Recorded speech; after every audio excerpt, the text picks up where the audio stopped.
Thank you. Hi, everyone. Thanks for coming. It's a great audience today. We are going to be having a 25-minute discussion on the exciting bridging finance market.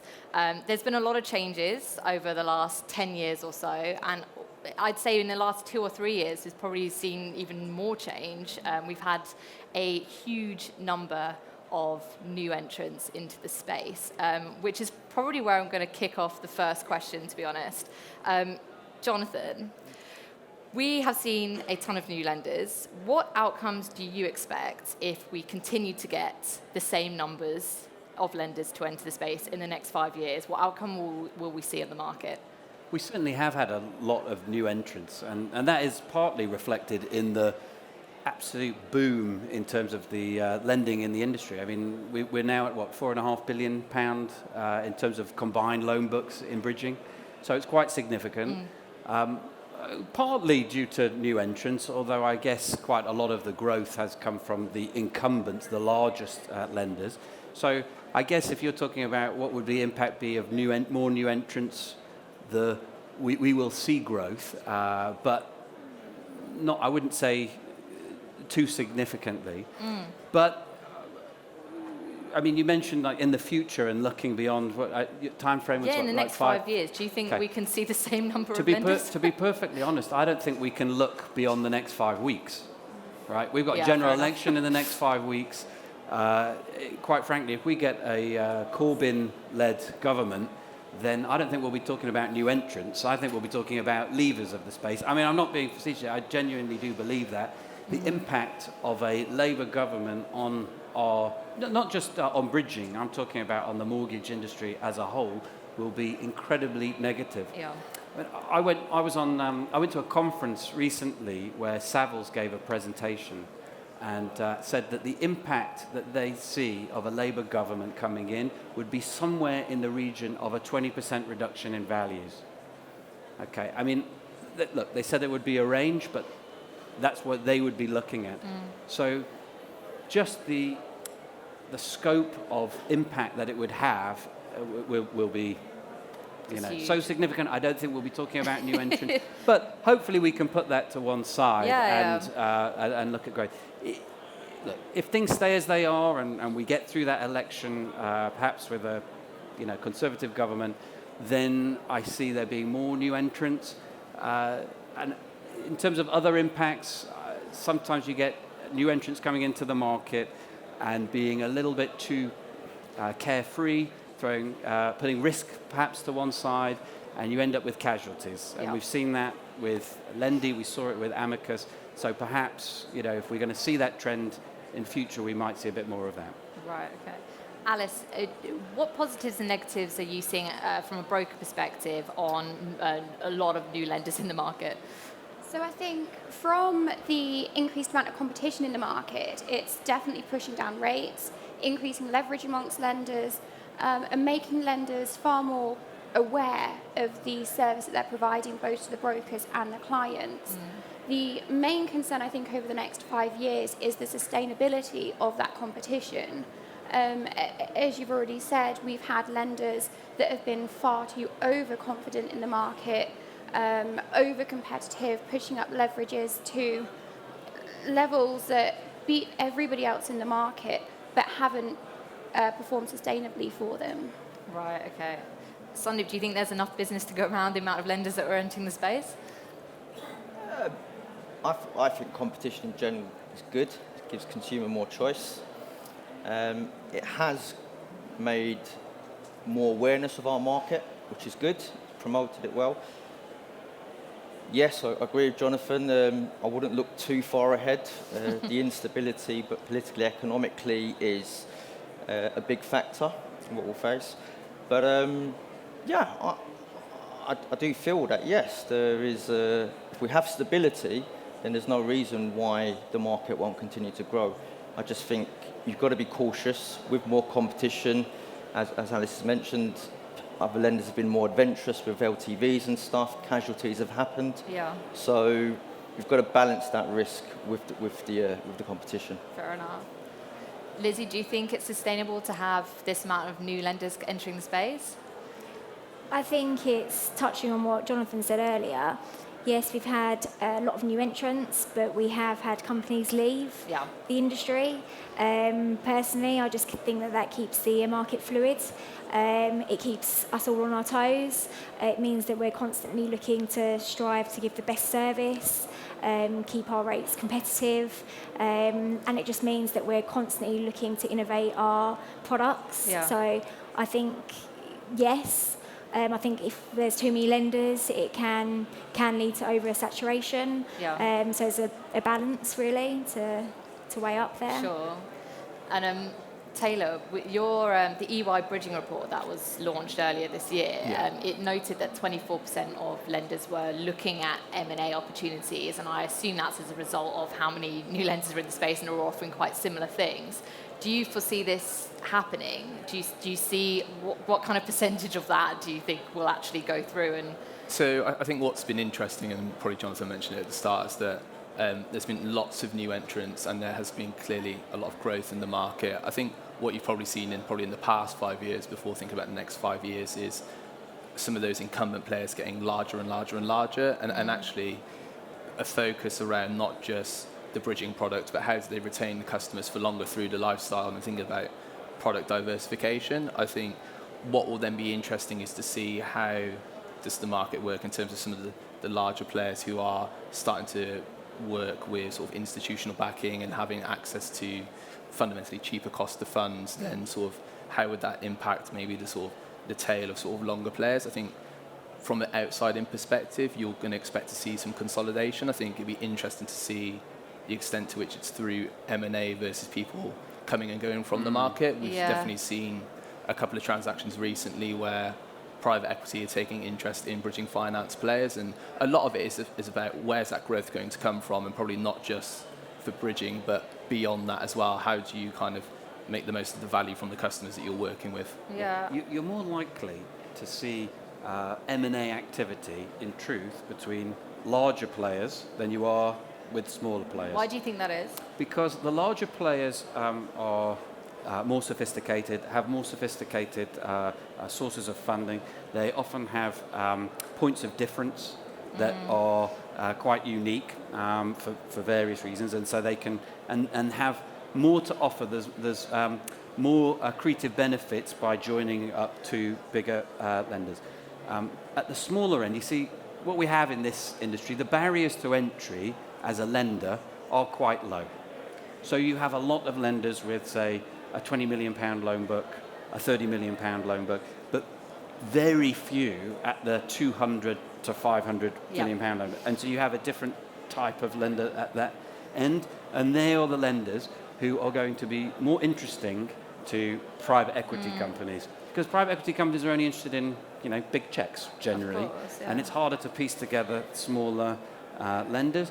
And at the smaller end as well, often it's driven by individuals who are using their own wealth, and they're just not going to be comfortable coming together with someone else making decisions over their funds. Of course. Okay, so you've got lots of dynamics at play. It's very difficult to put smaller lenders together. Sure. The word mainstream's kind of been banded around about the bridging market for a while now. I don't think it's a mainstream product, my personal opinion. But does anyone think it actually could be? Alice, do you think it's heading that way?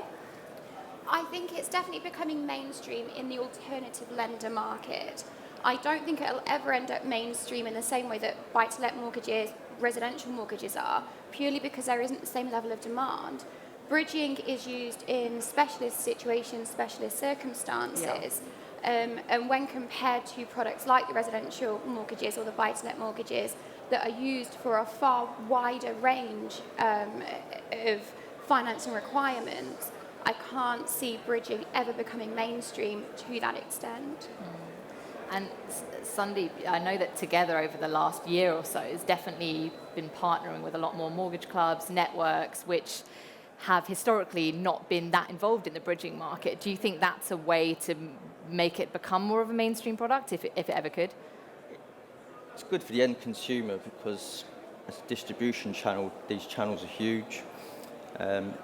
it helps us educate these clubs and networks so they become more aware. I agree, it is a specialist product, specialist market, but the more education we can bring, the better it is for the consumer, because the market is growing, and actually, instead of just a handful, select people using it, it's now opened up a little bit more by using clubs and networks to understand the benefits and the flexibility it offers. Because yes, they might deal in resi and buy to let as for their core business, but actually, if they've got landlord clients, I would say it's definitely worth talking about bridging, so the clients are aware that they have these solutions. Yeah, so they have those options kind of in their toolkit as well, Should it ever be mainstream? Do you think it should be accessible to everyone? Okay, different things. I think that it should be accessible to everybody. Should it be mainstream? I don't think it should be our objective for bridging to be mainstream. I think it's fundamentally a specialist product and a product that should be advised on. I think we won't get there in terms of volumes, right? We're a £4.5 billion industry. Mainstream buy-to-let in terms of annual lending is probably nearly 10 times that. So long way to go. I think what we can aspire to is be mainstream in terms of how in other industries and the broader industry perceives us.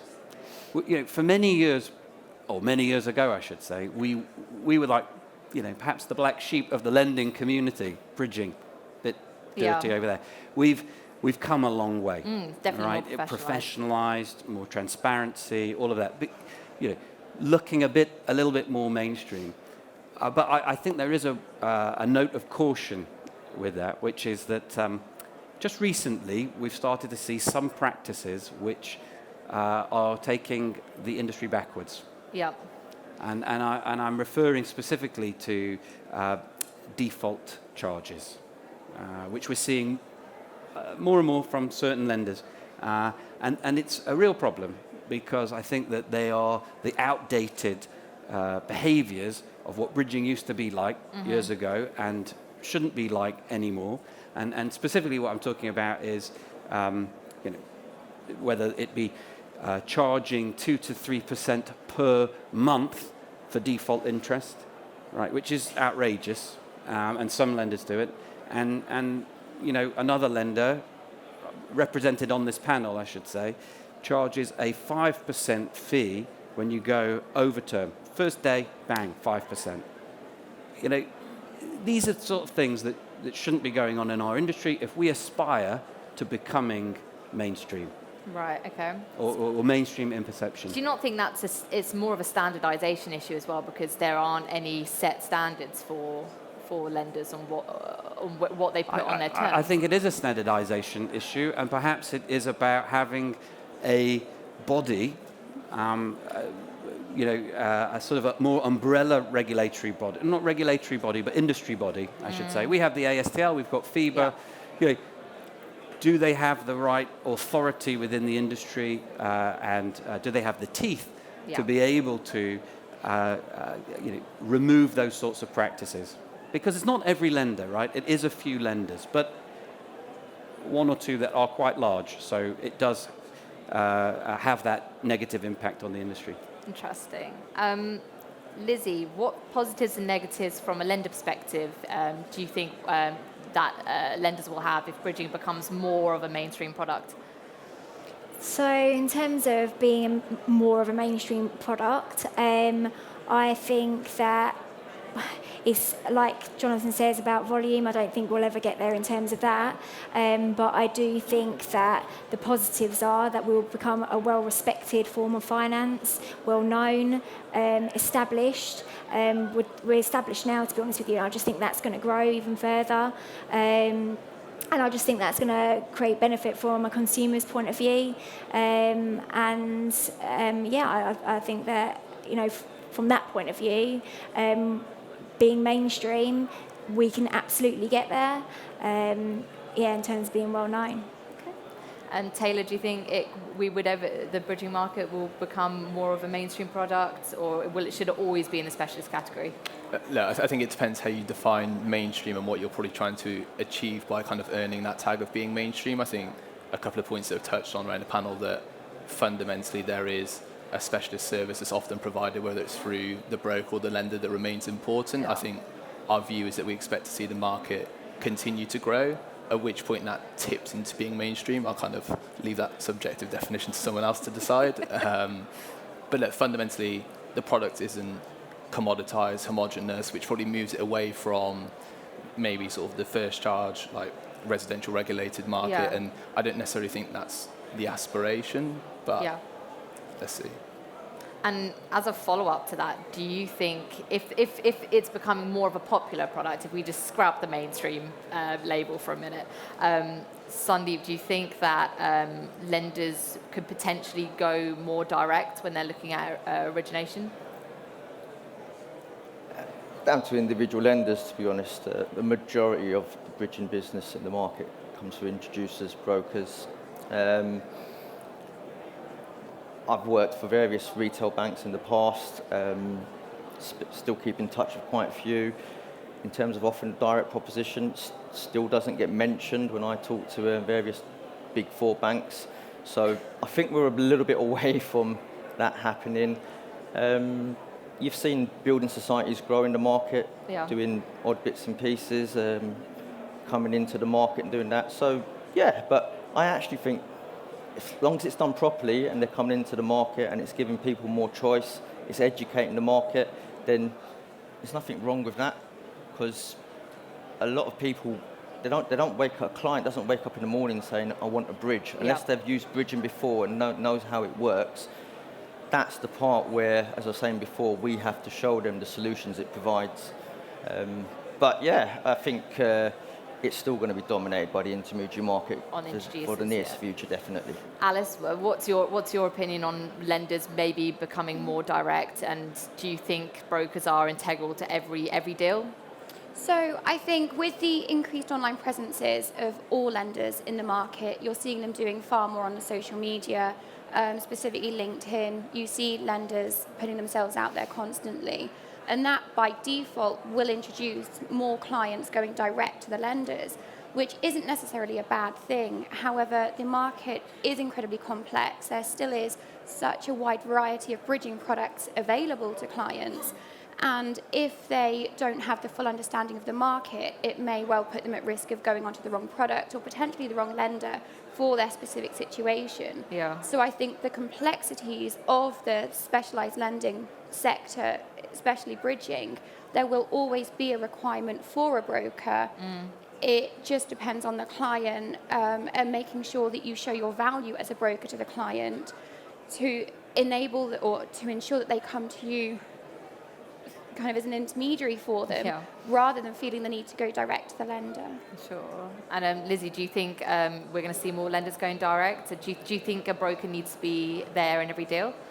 I have to be careful what I say here because I am married to a broker, so I am going to be careful. No, but I do genuinely think that it will remain a largely intermediated product. I think that the broker adds so much expertise and value to the loans that they introduce. They, at the end of the day, they're filtering the standard questions that a client might have. So we don't get to see that, and we're seeing a proposal that's been very complex that they've put together, and they've helped the client do that. So I think that they're so important to the business that they introduce. From Masthaven's point of view, we have great relationships with our brokers, and actually we learn a lot from them. So we thrive to get the feedback from our brokers in terms of our products, our service, and everything that we do and our processes. So it might be that we can't change anything there and then, but we definitely respect the feedback to talk to the higher level people to make sure that we can make change within our business. And I think it would be a shame if that was taken away from us. Brokers are at the cold face of the demand, so they're the ones who are going to try and change obviously what lenders are creating. Actually, an interesting point, Taylor, on the EY report from earlier. I noted down here that they stated that respondents cited 16% of respondents cited direct to customers as the most important origination channel, which I think is quite big. Do you think that will shrink or grow or stay similar next year? I think 16% probably taken, if you flip it around, 84% didn't necessarily pick that option. So it's kind of how you frame it first and foremost. I think when we look at comparable markets and what's the sort of the distribution channels and what happens in other markets, I think fundamentally it's probably not a binary choice where you either have broker only or going direct. I think you can see it working quite well with a combination. I think the balance between the two options, and if there's another option over and above that, is probably largely going to be service driven and clearly a focus on what's most economic as well. So I don't think there's necessarily a right percentage and a pinpoint that should be aimed for. I think it fundamentally will continue to be driven by service and the underlying economics. Sure. I had a really interesting conversation with a broker recently, and he was saying that some of the lenders that he was working with usually worked direct to borrower, and they actually almost felt like he was meddling in the case and would rather cut the broker out. What's your opinion? Is there any type of case which you wouldn't need a broker, that you would cut them out, or are they always needed in your opinion? We'd never cut the broker out. And I think that in almost all cases it's better to have a broker because bridging is complex and it's important that borrowers, they understand what they're getting themselves into. Most borrowers aren't repeat bridging borrowers. So they're often doing it for the first time, maybe the second time. So they need to know, the exit is important. It's a short-term loan. It's not a long-term loan. You need a good broker there to help facilitate the exit. So to even talk to you about sort of cutting the broker out, I just think is bizarre. And I'm very much maybe take a slightly different view than some on the panel here, where I'm not so laissez-faire about lenders going direct to consumers sometimes and with brokers other times. I think it should be, via brokers, and certainly Octane, that's what we're going to be doing. And quite frankly, I think, the brokers are the lifeblood of our industry. And, you don't bite the hand that feeds you, is how we see it. So, Sundeep, you felt a bit more chilled about it, but, that's our take. Okay, fair enough. I just realised we're running out of time, and I want to make sure that everyone gets a question in. So I'm just going to do one last question, which I think is important, is about those who are new, who want to work in this industry. How can we encourage new introducers, and is there a quality over quantity debate that we need to have here? Alice, do you want to kick us off? So I think quality is definitely something that needs to be met. There's always room for more competition in the market. There is in any market. And there still are comparably very few brokers that do specialise in bridging finance. So there's room for it. I think that education is a big one. So enabling new people to enter the market, but with that educated understanding of how bridging finance works, so they can give an informed level of assistance to their clients, is going to be absolutely vital. So I think that it would be excellent to have more brokers entering the market, but the informed brokers is the biggest part. Sure. Lizzie, do you think, how can we encourage more introducers into the space? By holding seminars such as this, I think it's all about cross-industry communication. I think the articles that we publicise, the shows that we attend, the expos, the networking that we do, I think that's all about encouraging new people into the space, the right people into the space, and it is about education at the end of the day, and we could all learn something new. Yeah, I think that's important. You say the right people and the people who understand the sector as well. I was just going to add, so I look after a lot of firms in central London, deal with quite a few big accounts. What's been interesting over this last 12 months is the amount of young people that have been entering the market. Now, a lot of these firms are very good. They have a structured training program, and it's really good because they're working with lenders. So yes, we have sales people that go out and see them, but we have a field underwriting team that also goes out, and that does a lot of the training on behalf. And it's not just necessarily together training, it's the generic training we provide. But actually, it's nice to see new blood coming into the market, and they're going through a structured training program, which I think in the past maybe didn't exist as well as it does now. What do you think? Yeah, I think packages do a good job, actually, of educating the market broadly. I mean, there are countless events and seminars. Yeah. But I do think that brokers who are focused, I think there's a real incentive that for brokers who are in the mainstream, buy-to-let or residential, to come and have a look at us, because the product transfers are on the increase, and they're getting paid proc fees for product transfers. But how long is that going to last for?